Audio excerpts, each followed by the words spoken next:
You wake up in a wooden shed that smells like a chicken coop if the chickens also wore tiny leather hats and had sharp, judgmental eyes. It's somewhere in the English countryside, let's say 1320. You're a falconer. Not a knight. Not a noble. Not even a blacksmith. You are a person whose full-time job is babysitting extremely violent birds for extremely wealthy people. You are the original bird influencer, minus the Instagram account and with more risk of losing an eye. Outside your hut, it's cold. Not brisk, not refreshing. Cold in a way that makes your teeth hurt and your fingers stop functioning like fingers. There is no central heating. There's a fire pit with the enthusiasm of a wet candle, and your blanket smells like an entire barnyard got into a knife fight. The mattress? Straw. You sleep on what can only be described as grass insulation for emotionally broken chickens. It's not soft. It is pokey. Every night is a tactile adventure in hay splinters and existential dread. The moment you open your eyes, the air smells of wet moss, smoke, and bird poop. The floor is slightly damp for no good reason, and your boots are already cold because you didn't bring them in last night. You were tired, and the fire had gone out, and frankly, you gave up around sunset, which was at 4:15 p.m. It's winter, and time is meaningless. So before you settle too comfortably into your nest of medieval suffering, do me a favor. Like the video and hit subscribe, but only if you actually enjoy what's happening here. And drop a comment to let me know where you're watching from and what time it is for you right now. It's always oddly delightful seeing people from Los Angeles to Lithuania tuning in at 3:42 a.m. to fall asleep to falcons and feudalism. Back to you. You stretch your arms, and the first sound you hear, aside from your own joints protesting, is a familiar, high-pitched screech. That would be your hawk, or possibly your goshawk, or your peregrine if you're lucky and well-connected. Falconry isn't just a hobby. It's a full-time job involving an animal that can fly, hates you, and will leave forever if you screw up. No pressure. Let's pause and explain how you ended up here, shall we? You are a falconer in feudal England.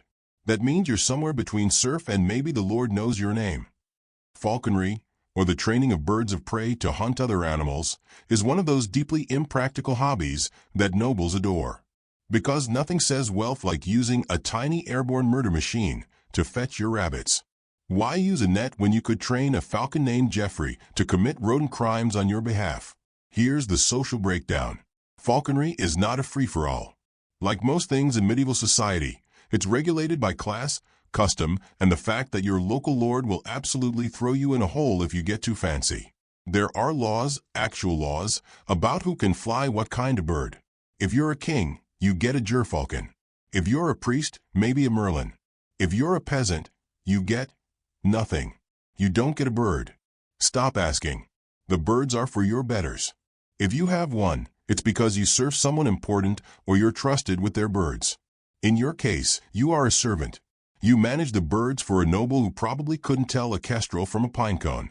But it makes him feel powerful to walk around with a falcon on his wrist like some kind of feathered Rolex. Every morning, your job begins the same way. You check the mews. No, not mews like the sound a kitten makes. Mews, plural of mew, are the cages or enclosures where the falcons are kept. Think fancy medieval aviary, but with more leather, more screaming, and significantly more poop. You step into the mews. The smell hits you like a freight cart, ammonia, feathers, dried meat, and something you can only describe as feral essence. The birds are tethered on perches. They glare at you. All of them. One blinks slowly. You know that blink. It means I tolerate your presence, but if you mess up the feeding schedule, I will end you. You begin the process of weighing. Every bird has a working weight. Too fat? It won't hunt. Too thin? It dies. Like most medieval professions, falconry is a tightrope walk over disaster. You pull out your wooden scales, place a glove-wearing hand on one bird's jesses, that's the little strap around its ankles, and lift it gently. The bird does not enjoy this, but it tolerates it. You feed it a sliver of meat to say thank you for not clawing out my eyeballs. It ignores you. Typical. Then begins the feeding. Meat only. Nothing cooked, nothing spiced, and certainly nothing with bread. You reach into a pouch, yes, an actual pouch made from some kind of former animal, and pull out what might be yesterday's rabbit. It's room temperature, because you don't have a fridge. You also don't have hand sanitizer, so you just sort of wipe your fingers on your tunic like the animal you are. The bird takes the meat delicately, like royalty accepting an hors d'oeuvre, then rips it to shreds in front of you with all the subtlety of a medieval horror movie. You clean the mews. It's the worst part. Bird droppings, bones, leftover bits of meat, feathers, and mystery goo that science has yet to classify. You scrape it out with a wooden scoop and toss it into a pit out back. That pit has been growing since spring. It has its own smell now. Sometimes it smokes in the sun. You've stopped questioning it. You then check the equipment. Gloves, leashes, hoods. The hoods are vital, tiny leather helmets that keep the birds calm. Because apparently, if a bird can't see, it can't panic. The logic is medieval but effective. It's like putting a hoodie on a velociraptor and calling it fashion. You inspect the bells, the tiny ones attached to the bird's legs. The sound helps you track them when they fly. It's the 14th century equivalent of AirTags, only more musical and less reliable. Around mid-morning, your lord appears. He's wearing furs, a feathered cap, and the expression of someone who thinks your entire life exists to make his afternoon more whimsical. He wants to go hawking. Of course he does. The weather is terrible, the birds are moody, and you haven't eaten since yesterday's stalo porridge. But sure, let's do it. You prepare the bird. Today it's a female peregrine. She's larger and more aggressive than the males, because nature has a sense of humor. You check the jesses again, the swivel, the leash, and the hood. You place her on your gloved left hand. She shifts, adjusting her weight with a claw that feels more like a dagger. You hold perfectly still, because she can sense fear, and she will test you. Your noble takes the bird. Badly. He holds her like a child holds a cat for the first time. Too stiff, too nervous. You grit your teeth. He insists he's done this 100 times. He hasn't. He lets the bird go. She flies. She's beautiful, powerful, terrifying. Like a flying dagger wrapped in grace. You follow on horseback. Or if you're not that lucky, on foot. Yes, falconry involves walking. A lot of it. Across uneven fields, through brambles, in the mud, while squinting up at the sky. Your boots are soaked by noon. Your legs ache. You've been looking upward so long your neck clicks every time you move it. You watch the falcon spiral above, tiny bells jingling as she hunts. Eventually, she dives. You lose sight of her. Behind a hill. You run. Not a casual jog, a dead sprint through wet grass while your noble yells, "Did you see that?" No. No, you didn't. But you nod anyway. You reach the spot. The falcon has caught something. A hair. It's still twitching. Your bird is on it, feathers fluffed, possessive, proud. You do what you always do.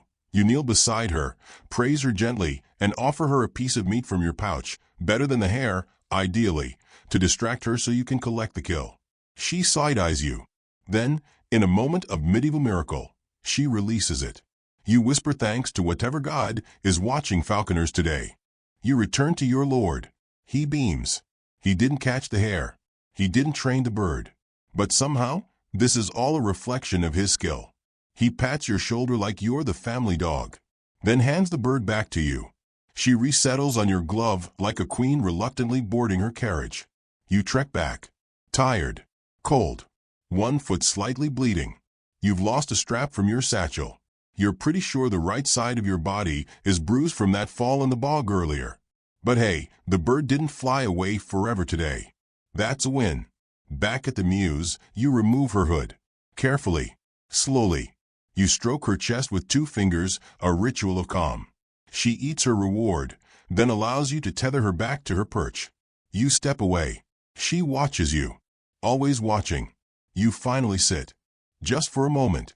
Just to breathe. Your tunic smells like smoke and feathers and effort. Your boots leak. Your hands are raw from leather straps and rabbit guts. You stare at the fire. It's still disappointing. And the best part? You get to do this again tomorrow. And the day after that. 4 years. Possibly for the rest of your life. You don't have holidays. Or weekends. Or sick days. If you get sick, the birds still need to eat. If you're injured, they still fly. They don't care that your back is out or that you have a head cold. They are birds. Violent, regal birds with no understanding of your limitations. You once knew someone who lost 2 fingers to a goshawk. No one even called it an accident. They just shrugged. Should have been faster, they said. And yet, part of you loves it. The quiet in the fields. The way a bird lifts from your glove like it was born to defy gravity. The silent bond between man and predator. You speak no words. You use signals, tone, rhythm. The bird listens. Sometimes. Sometimes she doesn't. And so you rest. For now. Because tomorrow, you rise again with the birds. Into the sky, into the cold. You are a medieval falconer. You are underpaid, unthanked, perpetually muddy, and somehow, indispensable. Even if they never let you eat at the main table. It's now somewhere between the second rooster crow and the smell of boiled onions wafting from the manor kitchens. That means it's probably breakfast. Or mid-morning. Or possibly Thursday.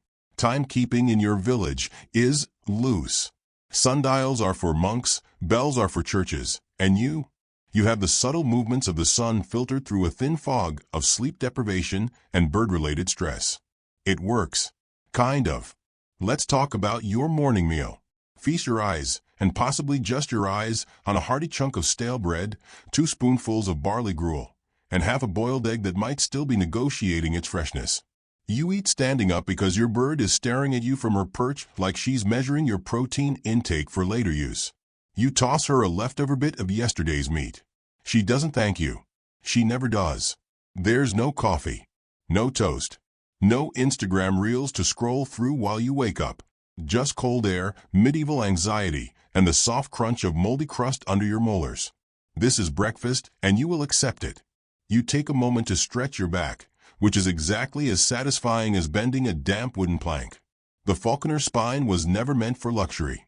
You're not a monk in a scriptorium or a noble in a 4-poster bed with embroidered tapestries and a silk-clad partner. You're a dirt-walking, poop-scraping bird whisperer whose greatest possession is a leather glove with only minor bloodstains on it. You head back to the Muse to begin what you now realize is not so much a career as it is a series of repeated negotiations with small, feathered psychopaths. The Muse are still damp, because the roof leaks in 3 distinct places and patching it requires money. You don't have money. You have tools, a knife, a pouch of old meat, and a collection of falconry gear made from horsehair, gut, and creative regret. Let's get into the nitty-gritty of your craft, shall we? Falconry is not just waving a bird around and hoping it fetches dinner like some sort of medieval Uber Eats. It's a slow, strategic, high-stakes game of trust-building with an animal that would eat your eyes if you died in the forest. Every movement you make around the bird has meaning. Your posture matters. Your voice matters. And if you twitch the wrong way, you get a talon in the arm. Falconry is like dating someone way out of your league, who also has knives for feet. Each day begins with manning. That's the term for taming and training a falcon. You sit with the bird on your glove for hours. Yes, hours. Just sitting. Holding, waiting, sometimes walking in circles, sometimes talking softly, sometimes humming songs you made up just to survive the boredom. The point is to get the bird used to you, your movements, your smell, your voice, your existence. Does it work? Eventually. If you're patient, if you're calm, if you don't get distracted and let the bird launch off your glove like a tiny rocket with no return button. One poor soul in the next village trained a hawk for months only for it to fly off into the woods and never come back. Some say it was spotted later with a rival falconer. Others think it just decided to freelance. You never know. And here's a fun fact to keep your brain alert. Falcons don't come back out of loyalty. They come back because they're hungry and you have meat. That's it. Your entire relationship is built on a thin layer of conditional snacks. You are, essentially, a vending machine with legs. Now, the tools of your trade. Let's review the stuff you're expected to maintain with monk-like precision, despite living in a shack and being paid in root vegetables. First, the glove. Thick leather, reaching up the forearm, occasionally lined with fur if your lord is feeling generous. It smells like dried sweat and bird oil. It is your shield, your security blanket, and your emotional support accessory. Without it, you are just a bare-handed fool with no fingers. Next, the jesses. These are narrow leather straps tied to the bird's legs so you can hold or tether them. You made yours from the hide of a goat that once tried to kick you. There's some satisfaction in that. You also have swivels, tiny metal or bone attachments that keep the jesses from twisting into a medieval knot puzzle. If you lose a swivel, you spend the afternoon unraveling bird bondage instead of training. You've done it. You don't recommend it. Then, the hood. Arguably the most ridiculous yet essential item in your toolkit. The hood keeps the bird calm by keeping it in darkness. It's decorated, sometimes, with feathers or dyes to make it fancy. Your lord insists on blue dye. You don't ask why. You just nod and pretend it doesn't waste half your monthly wages to import it from God knows where. Lastly, the lure. This is your bird's favorite toy/murder simulation. A leather pouch or bundle with wings or feathers attached, thrown on a rope to mimic prey. You twirl it, you shout, you do the medieval equivalent of playing fetch with a psychopath. If your timing is off, the bird might ignore it and go after a real animal or a small child. It's happened. Around midday, you perform flight training. You walk into an open field, making sure your lord isn't watching. You remove the hood. You hold your breath. The bird shifts, tightens her talons, and then takes off. You let out that sigh that falconers all know, the please don't fly to France sigh. She circles. You call. You shake the lure. You pray. She returns. You could cry. Not because she loves you, but because she wants lunch. You reward her with a tiny piece of meat. Never too much. Just enough to keep her interested. You are her meat-based subscription box, and if you mess up the delivery, she cancels. Let's shift to something you think about often, but rarely say out loud. Your status. You are a professional, technically. You know more about raptors than your lord, your village priest, and definitely the guy who tried to use a goose last year. You are skilled. You are vital. You are, by all measures, competent. And yet, you're still a servant. You eat with the help. You sleep by the stables. You do not get invited to banquets. Your birds get more recognition than you do. One time, your peregrine got her own goblet of wine at a feast. You got a leftover bone and a glance from a lady that said, "Wait, you're not a squire?" You remind yourself that being a falconer is better than being a dung collector, or a leech wrangler, or one of those people who has to stir the dye vats for cloth making and loses all feeling in their fingers by age 30. But still, sometimes you look at your hands, scarred, calloused, pecked, and think, this wasn't what I imagined when I was a kid. But then she flies. And for a moment, it's all worth it. The bird lifts into the air with absolute grace, cutting through the sky like a sword forged from freedom. You raise your arm and wait. She circles once, twice, then dives. A stoop, they call it. The fastest hunting move in the animal kingdom. A peregrine falcon can reach 200 miles per hour in a dive. You've seen it. You felt it in your bones. When she hits, it's like thunder and wind and death combined into one feathered missile. She returns to you with her catch. You feed her, praise her. And in that moment, you forget your aching feet, your low pay, your damp mattress. She trusts you. She works with you. You have forged a bond with a creature who could leave any time, and doesn't. You look up. The sky is gray. Rain's coming. You sigh. Time to go back. You clean the bird's talons. You adjust her hood. You check the jesses. You place her back in the mews. She hisses once, then settles. You sit by the fire, which is still the worst fire in England. You eat a dinner of cabbage, hard cheese, and half a boiled turnip. You wonder if your life will ever change. It probably won't. But at least tomorrow, you'll get to fly again. You wake up sore, cold, and immediately aware of three things. 1. Your bird pooped on your cloak again. 2. Someone took your last piece of dried meat. 3. You have to entertain a visiting noble today who thinks falcons are just sky puppies and wants to try one out. Great. You sit up on your straw mattress, which is less a bed and more a flattened pile of hay soaked in centuries of regret. It rustles beneath you like a sack of rats made from wheat. You pull on your boots, stiff with last week's mud and disappointment, and lace them while trying not to think about your options in life. It's either this or sheep.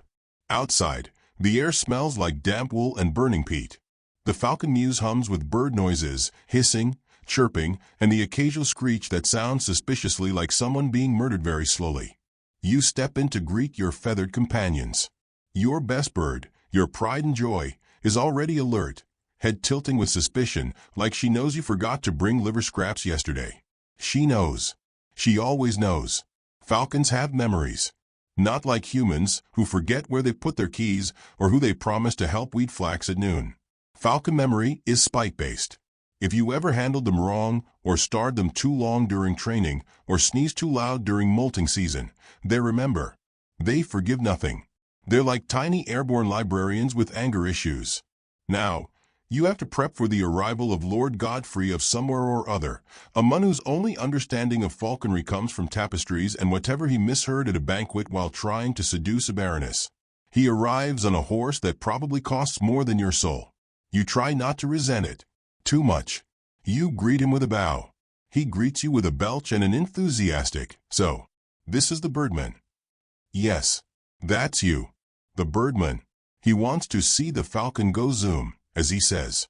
You wonder what it must be like to have so much money that you invent verbs. He chooses your second best bird, a slightly temperamental merlin who once tried to claw off a monk's eyebrow. You explain how to wear the glove. He ignores you. You explain how not to point the bird at the sun. He waves you off. You mention that the merlin hasn't eaten yet and is a bit unpredictable. He laughs. I like a little danger. You prepare to lose a client and possibly a noble nose. You release the hood. The merlin takes off. She circles. You breathe. Godfrey tries to call her back by yelling, "Here, birdie, birdie," and waving a roast partridge leg like it's going to help. Shockingly, it does not. The bird ignores him. She veers off. You whistle, firmly. You shake the lure. She notices you. Thank God. She turns. She lands.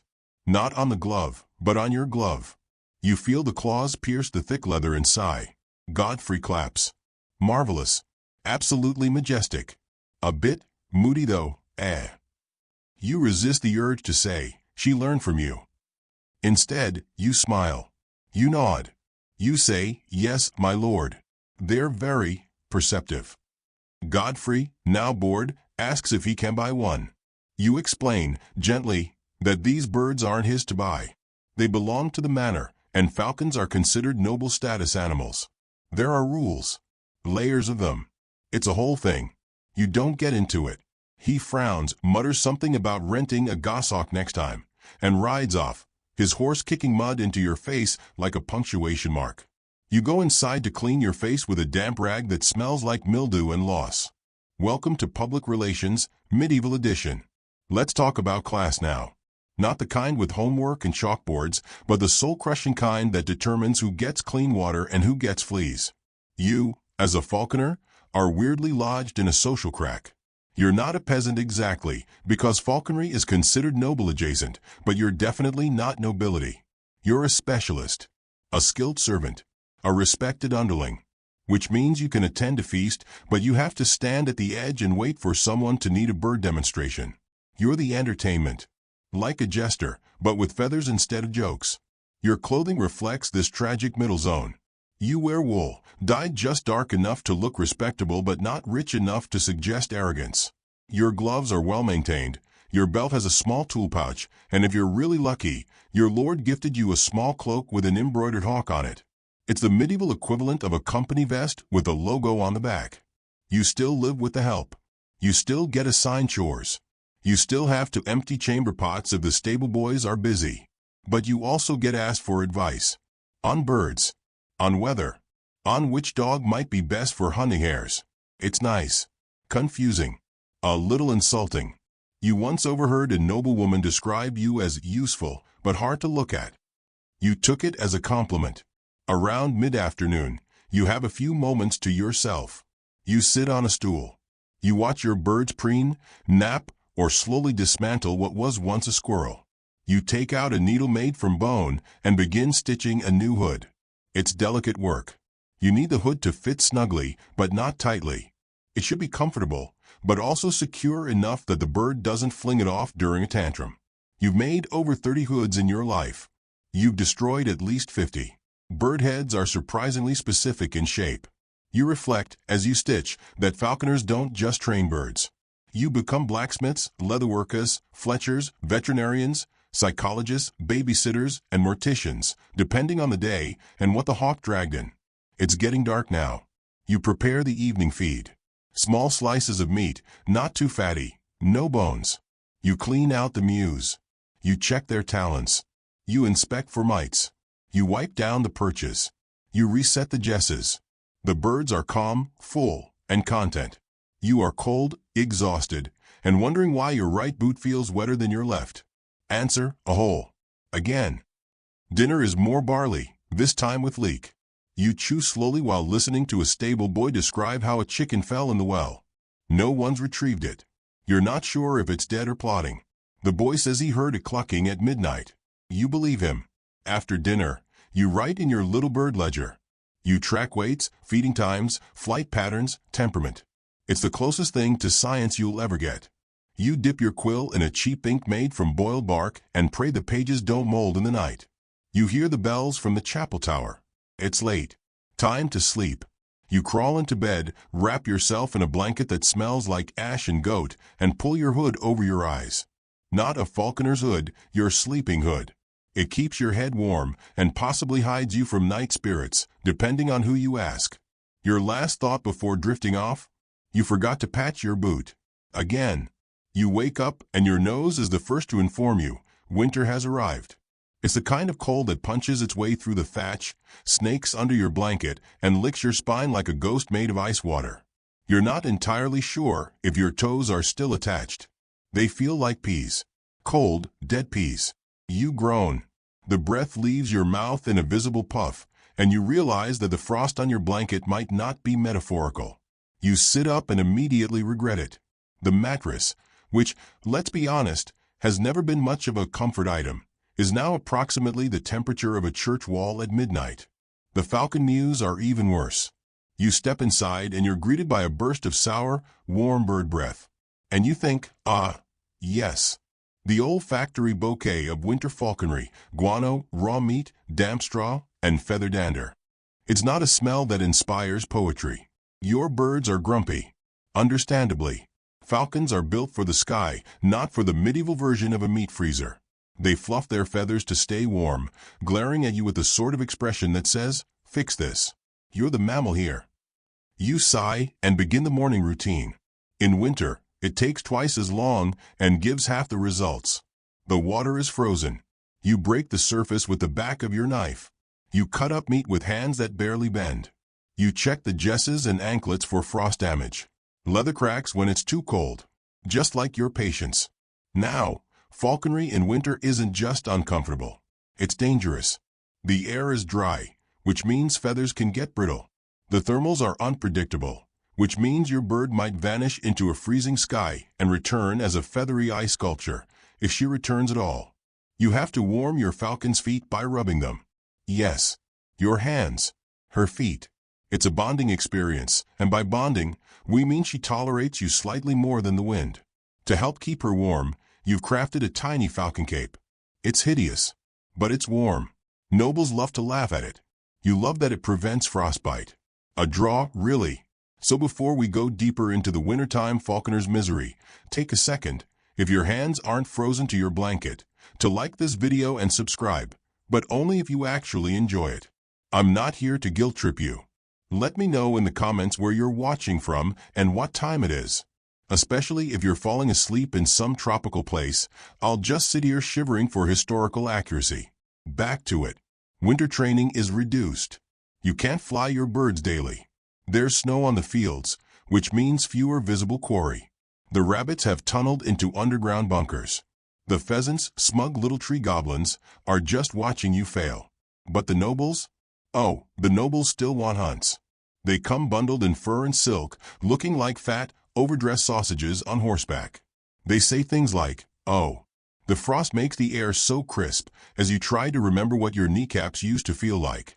You trudge behind them, lugging the falcon on your gloved hand, arm numb, feet soaked, wondering if anyone in history has ever truly known suffering until they've walked 8 miles in frozen wool socks while a knight named Sir Baldwin whistles a drinking song. He wants to see the bird fly. You say it's risky. He says, nonsense. You say the bird isn't warm yet. He says, she's fine. Look at her little cape. You fight every urge not to throw him in a snowbank. You release the bird. She flies, begrudgingly. The wind howls. She hovers, dips, and lands awkwardly in a nearby bush. You trudge through knee-high snow to retrieve her, getting scratched by brambles, covered in ice, and possibly judged by a badger watching from its hole. Sir Baldwin claps. Marvelous show. You nod. You smile. You imagine shoving snow down his neck hole.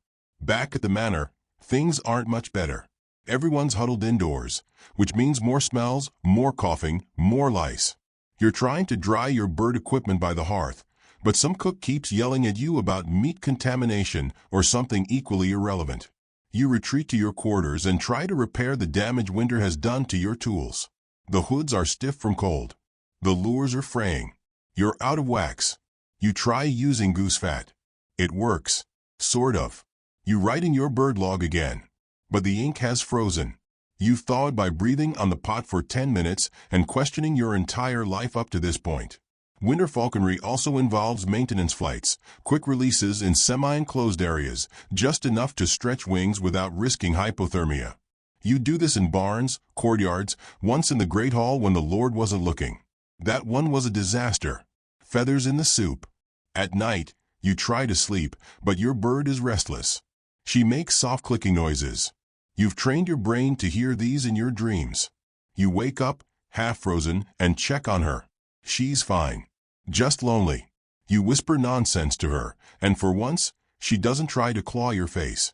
Progress. Sometimes you dream of a warm land where falconers wear sandals and birds don't try to kill you over liver scraps. You wake up disappointed. You hear howling outside. Wolves? Wind? Both? You wrap yourself tighter in your blanket. You've learned to sleep in layers, shift, tunic, second tunic, hood, socks, blanket, and a desperate wish for spring. Let's talk about your feet. They are not good. You've wrapped them in cloth. You've tried stuffing hay into your shoes. Nothing works. They ache constantly. One toe is blackening slightly. You're hoping it's just bruising. The falcon pecks at it when you're not looking. She smells weakness. You try to treat your feet with vinegar and salt, an old remedy someone's cousin swears by. You just end up smelling like regret salad. And yet, despite everything, you still like this job. The moment your falcon lands perfectly on the lure, feathers flared, wings fanned, there's something about it. A pure, rare, fleeting moment of awe. The kind of feeling that makes the cold, the muck, the noble stupidity worth it. Almost. Because falconry isn't just a job. It's a weird religion. Your god is feathered, moody, and kind of a diva. But she flies. And when she does, so do you. Even if your boots are full of snow. Even if your fingers don't bend. Even if nobody remembers your name, only that you're the bird person.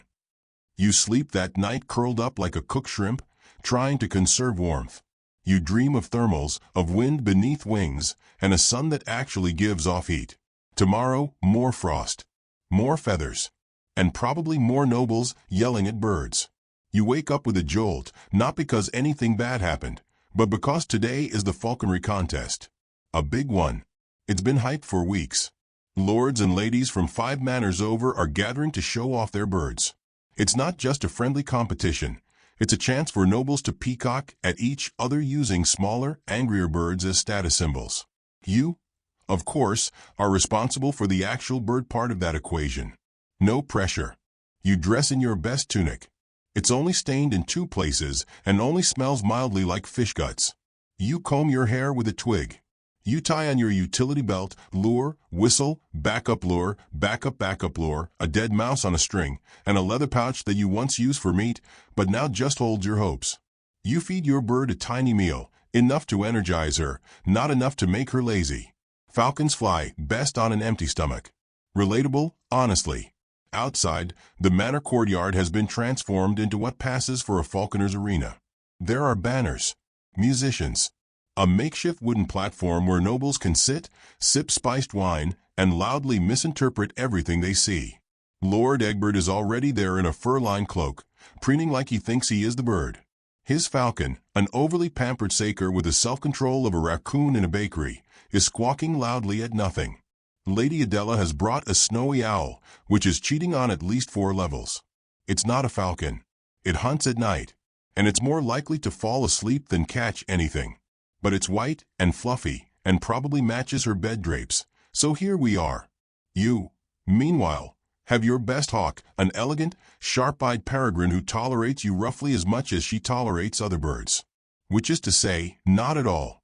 Still, she's fast, agile, and if she doesn't immediately fly into a tree or get distracted by a squirrel, you might actually win this thing.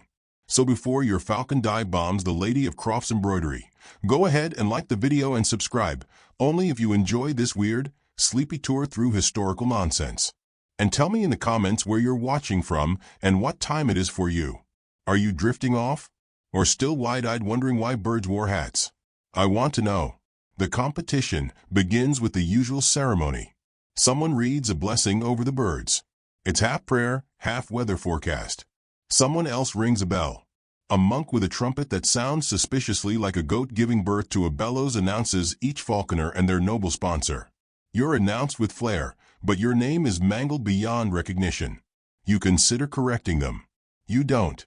You're too focused on not sweating through your good tunic. The first falcon is released. It goes terribly. The bird gets distracted. Doesn't fly straight. Ends up perched on a chimney, watching the whole scene like a judgmental gargoyle.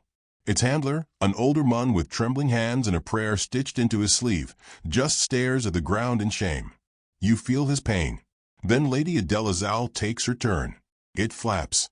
It hops. It swivels its head dramatically. Everyone applauds. It catches nothing. But it looked elegant, which, for nobility, is usually enough. Then it's your turn.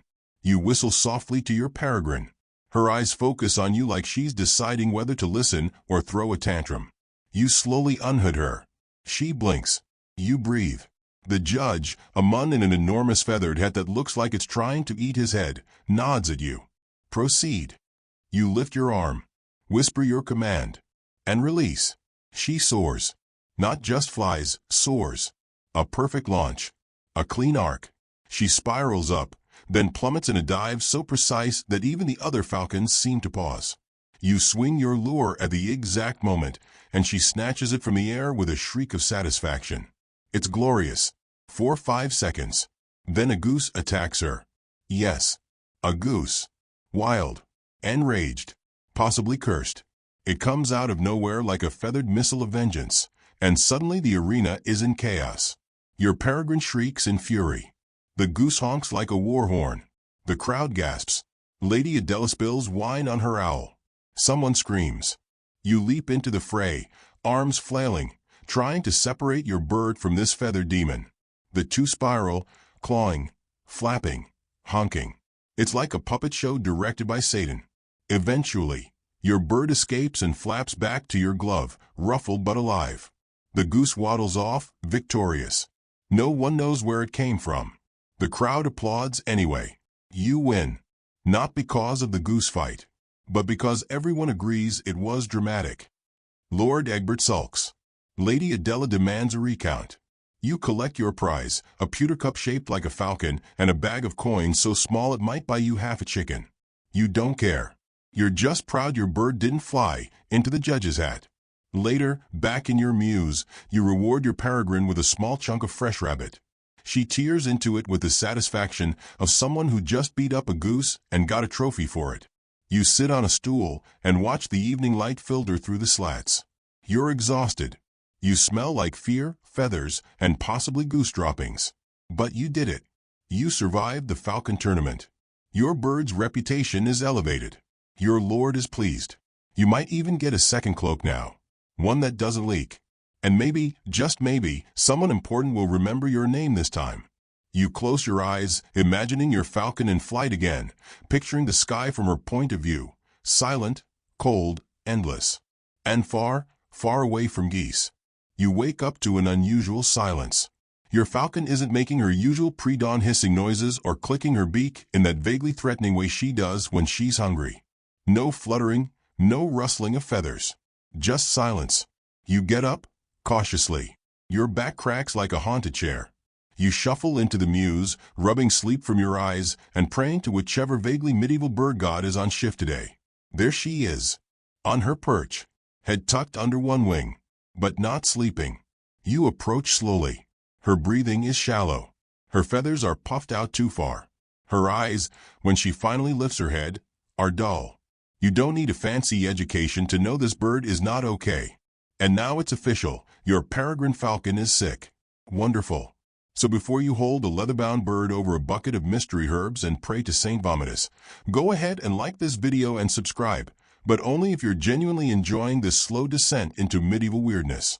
And let me know in the comments where you're listening from, especially if it's late, especially if your emotional support animal isn't dying of intestinal rot. Right. Back to the crisis.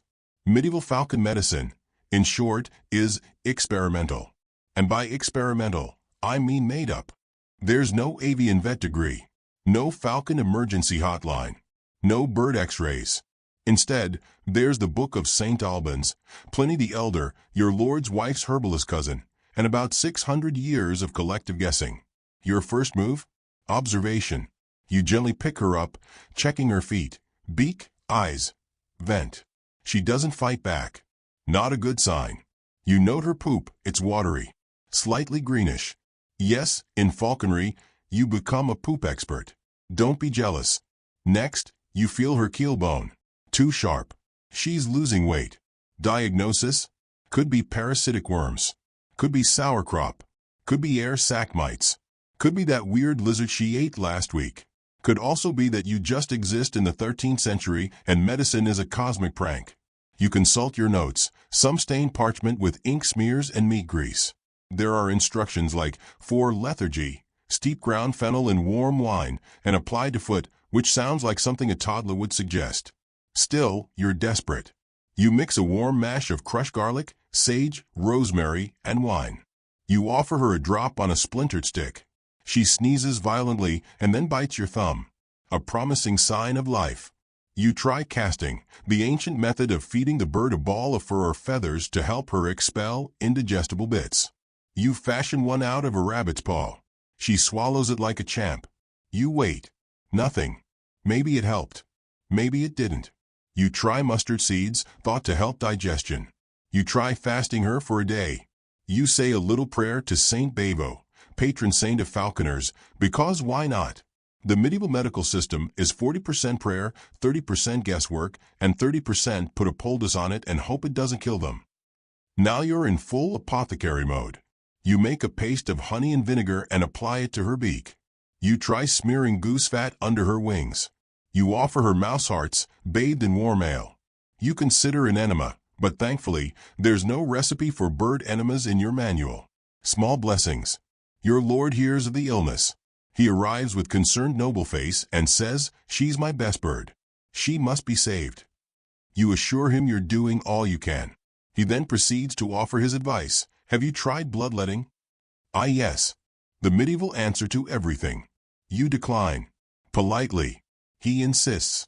So now you're standing there with a tiny bird and a tiny knife, trying to bleed her footbane without causing permanent damage. It does absolutely nothing, except make both of you hate yourselves. You clean the mews thoroughly. You burn the bedding. You smudge the air with mugwort, because a widow told you it drives out evil spirits.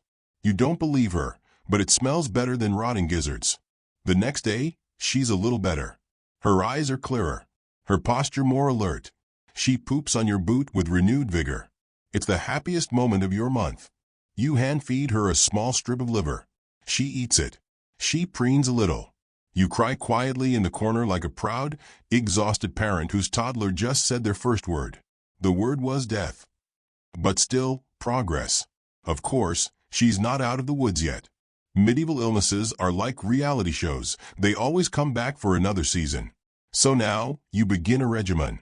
You monitor her droppings, her weight, her appetite. You check her feathers for mites. You oil her beak with a soft cloth and a dab of pig grease. You add small amounts of charcoal to her food, in case she's been poisoned. She hasn't, but someone always thinks it's poisoning.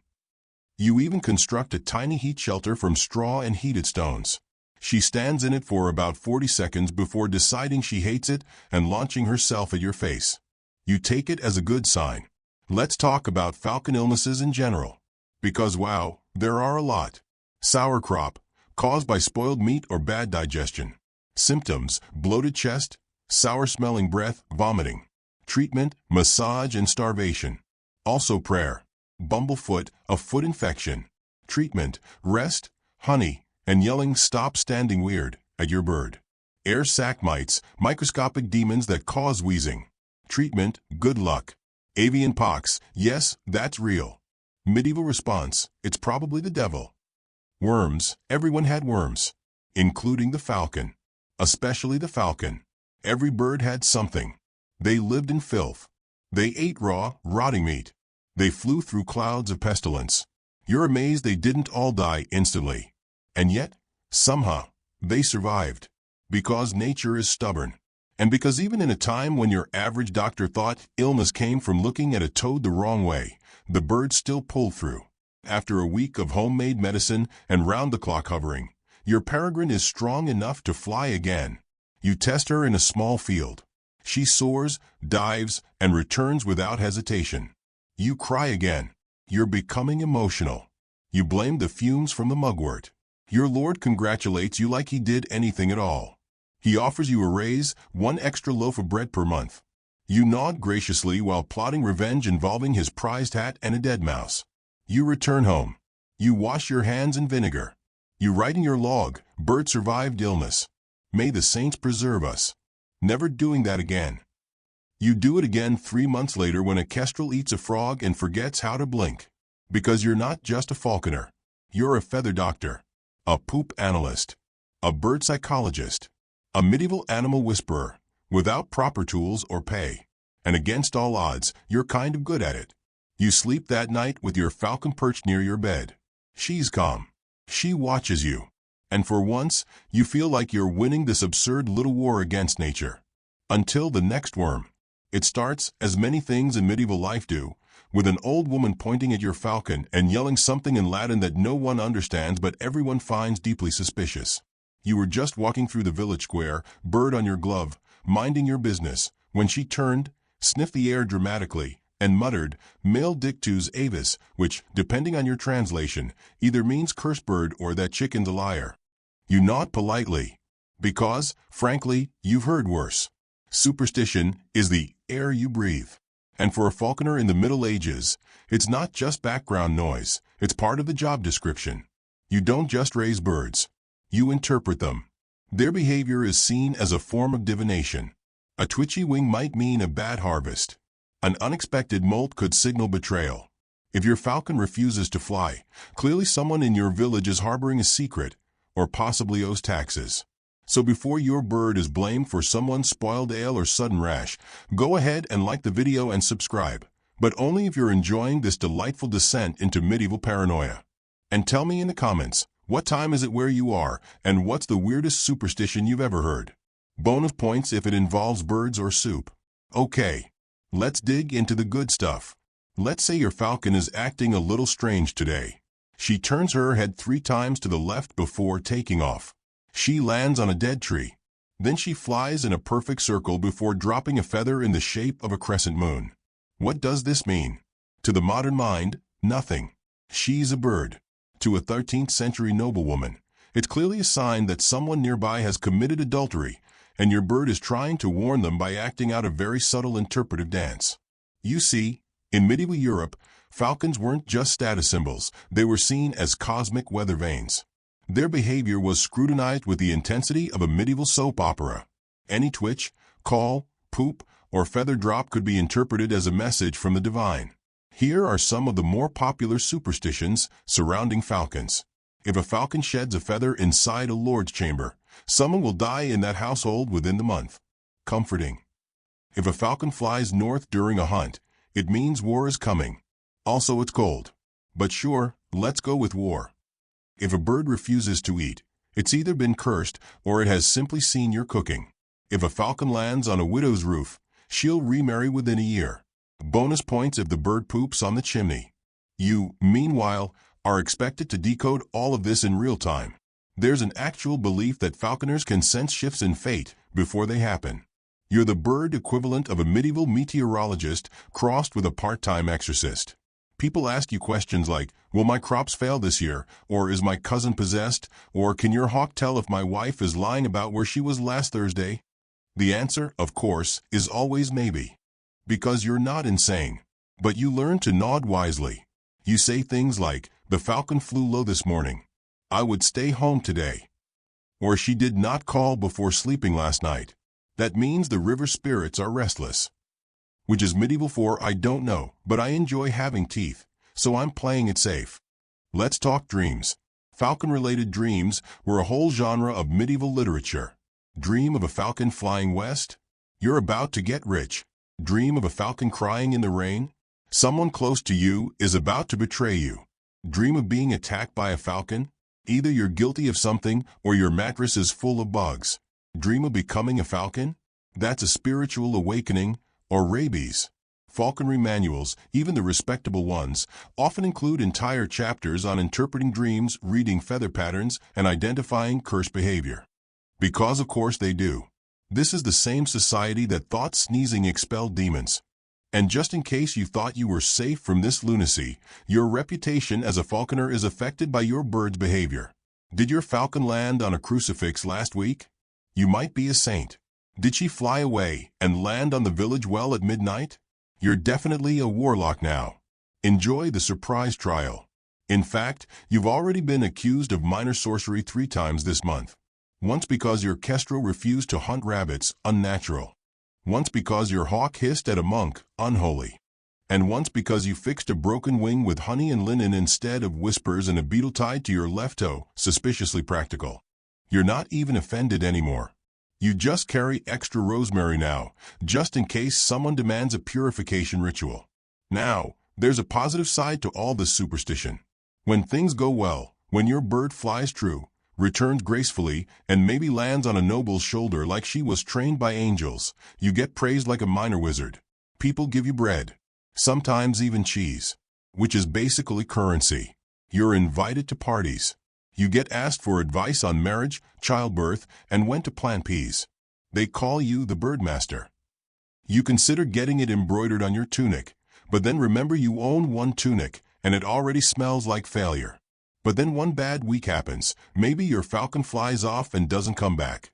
Maybe she kills the Lord's favorite hunting rabbit instead of the actual prey. Maybe she poops during Mass. And suddenly, you're cursed again. Someone hangs a dead toad outside your mews to ward you off. Someone else accuses you of bewitching the livestock. A child throws a rock at your boots and runs away yelling "bird fiend." You sigh. You feed your falcon a vole. You keep going. Because beneath all the superstition, the ritual, the omens, and the badly translated Latin prayers, you know the truth. She's just a bird. She flies because she was born to. She returns because you trained her. She gets sick because she eats garbage, and she recovers because you nurse her back with weird herbs and pure stubbornness. But no one else will ever see it that way. Because in their eyes, you're the bird guy, the mysterious, soot-covered, occasionally witchy person who controls nature with leather gloves and strange whistling sounds. You don't mind. It gives you a kind of power. Just enough to get away with eating lunch in peace and asking people not to knock on your door after sundown because your kestrel is communing with the spirit realm. Which is your code for napping. As night falls, you sit outside the mews with a flask of watered-down ale. Your peregrine watches the stars like she's waiting for something important. You don't ask what. You've learned not to. You wake up before dawn, because of course you do. Dawn is too luxurious for you. You rise during that miserable, shadowy liminal hour when owls are still hooting and even the rats look drowsy. You're sleeping on a straw mat beside the mews, the outdoor bird hut that smells like feathers, rot, and betrayal. Your back feels like it's been kicked by 3 separate horses. This is because it has. One of them was yours. Today, you're preparing for travel. Your lord is going hunting near some other noble's estate, or maybe there's a campaign, or maybe he just wants to be anywhere that isn't home, because the lady of the house has been hinting at responsibility again. Whatever the reason, you have been ordered to pack the falcons. Let's pause and reflect on the sentence you just read. You are about to pack birds of prey for a multi-day medieval road trip. On horseback. Across muddy, frozen, bandit-infested terrain. With no Google Maps. No saddlebags designed for falcons. No granola bars. Just you, some leather hoods, and a deep sense of regret. Before we continue, Now's a great time to like and subscribe, assuming you haven't yet fallen asleep listening to the dulcet tones of avian-induced suffering. Leave a comment, too. Tell me where you're listening from and whether your mattress is more comfortable than a falconer's bedroll. It is. Now, let's go back to those birds. Your falcons do not enjoy being transported. They have no interest in horseback travel. They like their perches, their view, and their schedule. So every time you hood one and tie its jesses to your gloved hand, you're essentially strapping a miniature murder machine to your arm that neither understands nor accepts the concept of travel.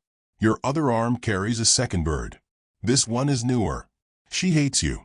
Behind you, an apprentice trudges along with 2 sparrowhawks in a wicker cage. He keeps dropping it in puddles. You are not allowed to murder him. Yet. Your lord is, of course, already ahead of you on his glossy, oversized destrier, a warhorse that costs more than your life and has been trained to ignore all peasants, including those holding expensive birds. He has no bird on his arm, of course. That's your job.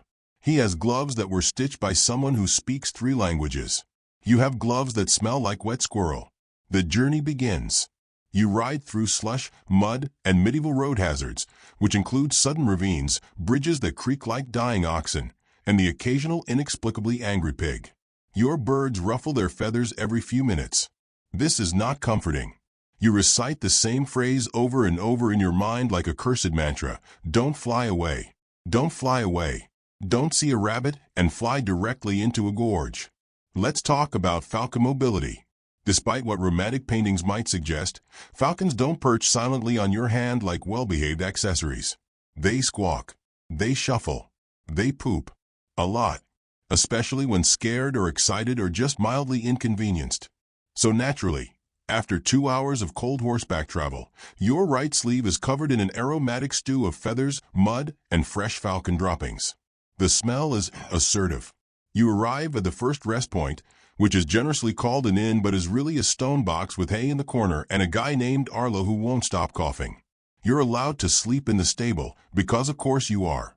Your birds get their own perch. You get a pile of damp straw and the honor of sleeping beside the world's angriest mule. That night, you feed the birds by hand. You mix a bit of leftover liver with a crumbled mouse. One falcon eats politely. The other screams for 6 full minutes before spitting half her meal onto your face. You smile weakly and pretend that's a good sign. The apprentice is crying. You don't blame him. Tomorrow, it gets worse. The next day, you ride across a field that appears to be made entirely of puddles. Your horse starts to resent you on a personal level. The apprentice has lost a boot. Your birds are jumpy, sensing a storm. They don't like wet feathers. Neither do you. You try to keep them dry by shielding them with your cloak, which smells like mold, wet wool, and 4 months of disappointment. You are soaked through within the hour. Then comes the bandits. Oh yes. Travel in medieval times wouldn't be complete without the possibility of someone with bad teeth and a stick demanding your money and birds. Your group is usually protected by the noble's men-at-arms, but today they're distracted trying to keep the baggage carts from sinking into a bog. You, meanwhile, are defending yourself with the world's least aerodynamic hawk. Bandits don't usually want the falcons. They want coin. But sometimes they'll take anything that looks expensive. And your lord's goshawk? Very expensive. So you find yourself doing a strange dance, trying to hide a falcon behind you while yelling things like she's sickly and cursed, I swear. Shockingly, this sometimes works. Eventually, the bandits get bored and rob the cart instead. You survive, but your nerves are frayed. You swear one of your birds is smirking at you. By the 3rd day, your falcons are ragged, your boots have holes, and you've been sleeping so poorly that you once mistook a crow for your own bird and tried to feed it a bit of sausage. The crow bit you. Your apprentice laughed. He hasn't laughed since. You finally arrive at the noble estate. The lord dismounts grandly, tosses you a grunt of approval, and disappears into a room with tapestries and firewood. You are expected to make sure the birds are ready for display by dinner. You haven't eaten since yesterday. You enter the mews behind the estate. It's drafty, understocked, and currently being used to store pickled onions for some reason. You clean out the perches. You oil the jesses. You trim a feather or 2. You whisper apologies to the falcon who hates you. Dinner time arrives. You present the birds. They perform beautifully, because you've spent months training them and years suffering for them. Your lord takes credit. His guests are impressed. Someone says, "Your falconer must be quite the magician." You smile from the corner, drink watery wine from a wooden cup, and pretend your knees don't feel like porridge. After the meal, someone vomits into a basin. Someone else tries to pet your hawk and gets lightly scratched. A bard begins playing the world's most depressing love song. You quietly retreat to the muse and lie down next to the goshawk. She stares at you like you're the most confusing creature she's ever seen. You stare back, equally baffled. Neither of you wanted to be here. Neither of you knows what's happening tomorrow. But at least you didn't lose her in a thunderstorm. That's something. You fall asleep to the sound of gentle preening and the faint, soothing scent of moldy liver. You wake up. Again. You're still a falconer. That wasn't a dream. The straw in your tunic has somehow made its way into your hair. Your knees are still sore from kneeling in a puddle of pigeon bones yesterday. And your bird? She's looking at you like she's considering an exit strategy that involves your eyeballs. That's fair. Because today is a training day. Now, training in this case is a generous word. It implies a mutual understanding, shared goals, maybe even a reward system. But what you're actually doing is part psychological warfare, part snack bribery, and part deeply dangerous trust fall. With talons. Let's begin with the basic challenge. Your bird doesn't like you. She's not a dog. She has no desire to please you. She doesn't want your affection. She doesn't care about your feelings, your backstory, your medieval trauma, or your mildly infected glove rash. What she wants is food, and possibly to fly away forever. So your job, as a falconer, is to convince a creature born to be alone and airborne that hanging out with you is somehow worth it. No pressure. But before we train, let's pause for a quick moment. If you're still awake and somewhat enjoying this cozy tale of bird-powered suffering, please consider liking the video and subscribing. Comment with your time zone and let me know, if you had to train one wild animal for a medieval job, what would it be, and how fast would it turn on you? Okay, back to the feathery hostage negotiation. Let's break down the tools of the trade. You start with jesses, thin leather straps tied to the bird's ankles. These are your connection, your leash, your last line of defense against a full-speed departure into the nearest forest. They are not decorative. Lose grip on one, and there's a good chance you'll be combing the countryside for the next 3 days yelling, "Alaris! Come back! I have mice!" Next comes the hood. The falcon hood is a soft leather cap that covers the bird's eyes. Think of it like a medieval bird blindfold/meditation hat. It's not cruel. It calms them, keeps them still, and prevents overstimulation. Basically, you're managing bird anxiety with medieval accessories. Hoods are sometimes embroidered, dyed, or even jewel-encrusted for nobility. Yours is plain. A bit ragged. Smells vaguely like anchovies. That's how you know it's authentic. Now, the most essential tool, food. Meat is currency. Pigeon hearts. Chopped quail. Shaved liver on yesterday's barley mush. That's how you get the bird to look at you without the glint of murder in her eyes. No clickers. No whistles. Just raw, unseasoned bribery.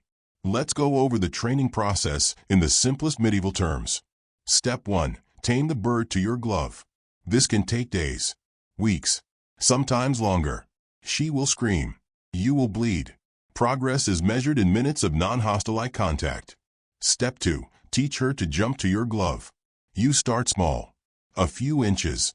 A small hop. You reward her with a tiny snack. She glares at you like she invented flight and finds this demeaning. Step 3. Creance flight. That's when you tie her to a long leash, a creance, and call her from a short distance. You wave meat in your gloved hand like some desperate, half-starved carnival barker. If you're lucky, she flies to you. If not, she flies past you and crashes into a wall, because depth perception is hard when you're wearing a hood for most of your life. Step 4. Free flight. This is the moment of truth. No leash. No safety. Just you, the bird, and a screaming internal monologue that goes, "Please come back. Please don't vanish. Please, for the love of St. Hubert, don't find a better falconer in the next county." You launch her. She flies. She soars into the air with all the grace and rage of a medieval fighter jet. Your heart is in your throat. You hold your glove up. You whistle. You pray. She circles. She thinks about it. Then, miracle of miracles, she returns. You reward her like you've never rewarded anything before. You whisper loving nonsense. You give her an entire mouse. You want to cry. She bites your thumb. Progress. Now, you repeat this every single day for months. Because falcons are not machines. They need constant reinforcement. Let them get bored, and they'll revert back to a wild predator who tolerates you slightly less than root vegetables. You don't just train one bird. You train several. Some are faster. Some are more aggressive. Some are tiny balls of rage wrapped in feathers, like the merlin, a small but violent species that routinely tries to eat your glove. Different birds require different strategies. A goshawk is aggressive and impatient. A peregrine is fast and proud. A kestrel is twitchy and neurotic.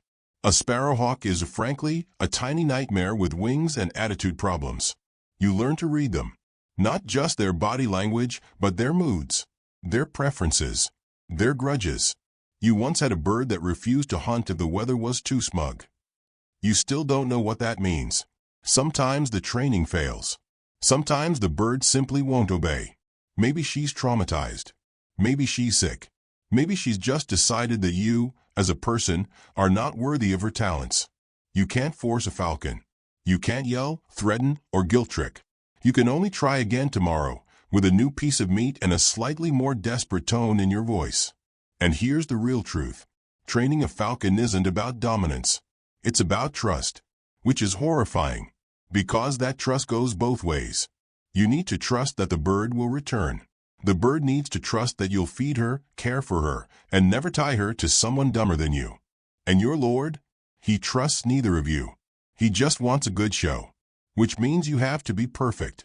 You have to stand there, calm, dignified, slightly bird-poopy, and command a creature that does not love you, does not need you, but will, if everything goes exactly right, come back to your glove like you've earned it. And sometimes, she does. Sometimes, she flies so beautifully that the entire court gasps. Sometimes, she strikes down prey in a single, elegant arc and returns without hesitation, wings still glistening. Sometimes, the bird listens. And on those days, you almost feel respected. Almost. Then your Lord forgets your name again and refers to you as bird servant. Back to reality. You are a falconer. Not a noble. Not a peasant, exactly. More like a weird in-between creature. A sort of feathered limbo goblin with nice gloves. On paper, your job is impressive. You manage powerful birds of prey. You're a hunter, a specialist, an expert in an elite sport reserved only for the rich. You have skills, knowledge, an actual purpose beyond not starving.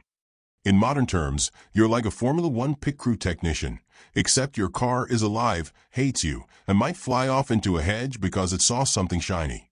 But here's the rub, no one cares. You may be highly skilled, but you're also invisible. You're part of the scenery. The bird is the star. The noble is the owner. You're just the squinting guy who smells like week old goose meat and says things like she's molting a bit early this year. Let's take a stroll down the medieval class ladder, shall we? At the top, the king and queen, obviously. Living embodiments of divine right, hereditary nepotism, and heavy clothing. Next, nobles. Dukes, counts, earls. People with land, money, swords that have names, and strong opinions about soup temperature. Then, knights. Professional show-offs with armor budgets larger than the average village economy. After that, minor gentry, landed folk with slightly less money, slightly more gout. And below that, a confusing swamp of servants, specialists, merchants, artisans, and, yep, you. A falconer. Somewhere between a saddlemaker and an assistant librarian with mild fleas. But wait, it gets better. Because even though you don't own land or have a title, you work in a noble's household. That means you're technically higher than the average field peasant, but lower than the noble's wine taster, who at least gets paid to drink and die with flair. So, to recap, you handle deadly birds. You sleep in the hay. You wear an outfit that smells like fermented rabbit. And the falcon gets a better seat at dinner. Seriously. In royal courts, falcons and hawks were symbols of status. They were pampered, perfumed, and sometimes carried into banquets like living accessories. Nobles would place them on jeweled perches near their chairs while you, yes, you, ate outside with the mule. If you were lucky, you might get a cold sausage and a polite nod. If you were unlucky, you'd be ordered to stay up all night calming a restless goshawk because Lord Geoffrey wants her sparkling by morning. And yet, despite being beneath your own bird on the social hierarchy, you also had this strange aura of untouchable competence. Because falconry is hard, and no one else wants to do it. Nobles love results, not effort.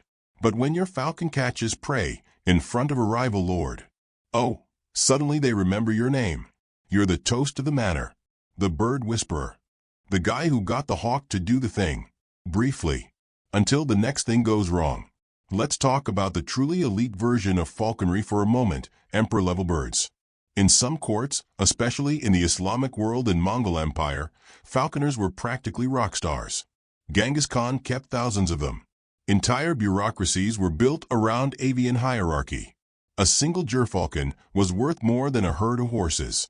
These weren't pets. They were assets, diplomatic gifts, power statements. Meanwhile, you're in an English backwater estate trying to convince a half-drunk squire not to pet the kestrel. Again, different worlds. But even in your small, itchy corner of Europe, falconry still came with rules, strict ones. Because in medieval society, everything had rules, including what kind of bird you were allowed to fly based on your social class. Here's a charming little breakdown. King, gerfalcon, the best of the best, white, massive, terrifying. Prince, peregrine falcon. Duke, rock falcon. Earl, tiercel peregrine. Baron, bastard hawk, don't laugh, it's real. Knight, saker falcon. Priest, sparrowhawk. Holy water clerk, kestrel. Servants and peasants, you may look at a bird. Maybe. Don't touch. This was called the Book of St. Alban's Classification, a medieval falconry status chart. As arbitrary as it was brutal. So, not only is your own personal status irrelevant, but the type of bird you train is strictly limited by your employer's title. You don't choose the bird. The bird chooses you via noble rank. Now, there were exceptions, especially for falconers in royal households or those with deep experience. You might be granted special permissions. You might even be sent abroad to obtain birds from foreign lands, a dangerous, thrilling, likely plague-ridden errand. But for the average falconer, your social power ends at the end of your jest strap. Let's also acknowledge the one horrifying truth of your station.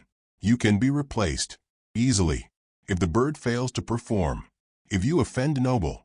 If you accidentally refer to someone's cousin as the tall guy with weird shoes. You're out. The bird stays. You leave. And unlike the bird, you don't have a cage, a perch, or a guaranteed next meal. You're not essential. You're useful. There's a difference. And yet, somehow, you keep going. Because falconry, oddly enough, is a passion. Yes, it's humiliating. Yes, it's smelly. Yes, your social status is somewhere between that one rat we don't talk about and the miller's assistant's chicken. But the moment the bird flies, truly flies, and lands on your glove with precision and grace, that moment is yours. No noble can steal it. No class chart can ruin it. No stew-throwing duke can take away the quiet satisfaction of outsmarting a creature bred for freedom. Just don't smile about it too obviously. Nobles hate that.